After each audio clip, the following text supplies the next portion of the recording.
Hey everybody, merlyn.silva here with the Ableton Certified Trainer Nordic Community channel.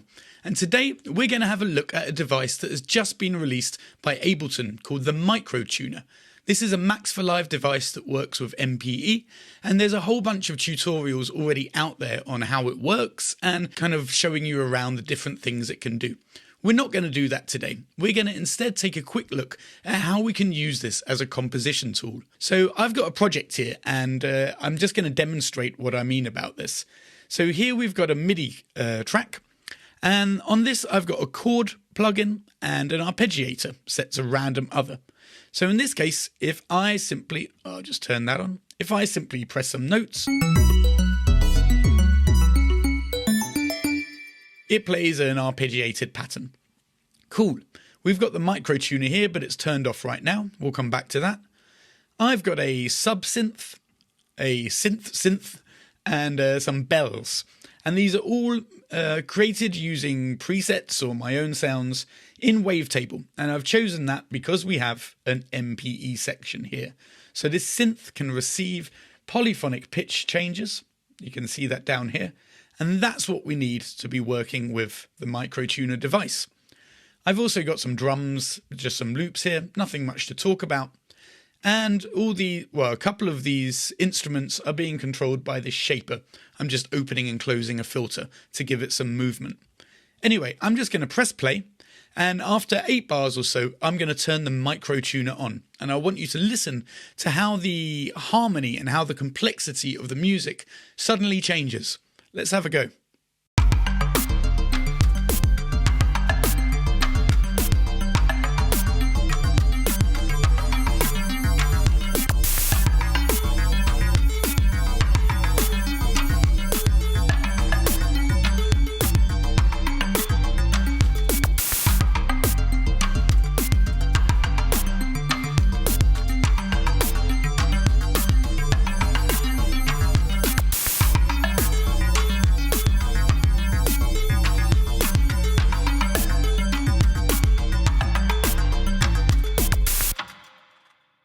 Great. So of course this is a bit of a weird loop that I've thrown together to demonstrate, but I hope that was clear enough.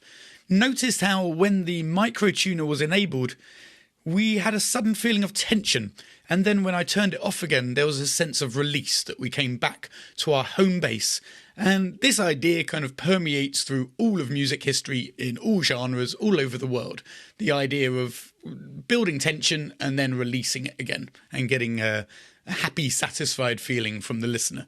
So one last thing I want to show with this idea is that we can record these microtonal changes that this Max for Live device creates. I'm just going to arm these tracks. Let's have a go.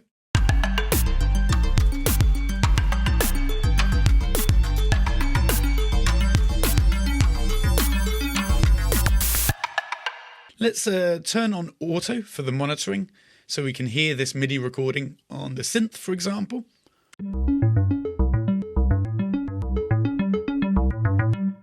So we can hear that it's hard-baked those microtonal changes into the MIDI clip, and it's done this using note expression. You can see we're on this menu here, and we can see here how the pitch changes have been recorded.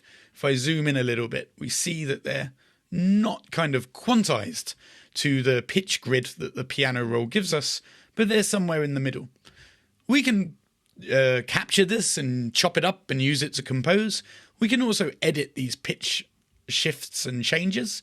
I'm just going to, for example, draw around some of these quite randomly and press play.